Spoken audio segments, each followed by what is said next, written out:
যারা এরকম আন্দোলনের নামে চাকরি বিধি লঙ্ঘন করছে তাদের বিরুদ্ধে অবশ্যই ব্যবস্থা নেওয়া হবে। এবং আমরা বলছি যে এখন সময় জনগণকে সেবা দেওয়ার, যে গণতান্ত্রিক ট্রানজিশনটা সেইটাকে সঠিকভাবে করতে সহায়তা করার। আন্দোলন খেলা কিংবা তাদের গোষ্ঠী স্বার্থে রক্ষার জন্য কিন্তু এত মানুষ জীবন দেয়নি।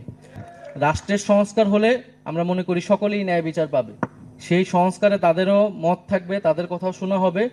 কিন্তু একটা সংস্কারের মত আসলে তারা যেই রিয়াকশনটা দেখিয়েছে, এটা আমরা মনে করি শুধু এটা তো তাদের নৈতিকভাবেও ঠিক হয়নি এবং বিধিগতভাবে অনেক লঙ্ঘন করেছে।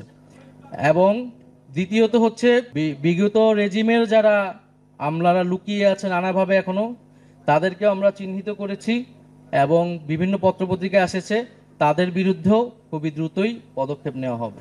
ধন্যবাদ।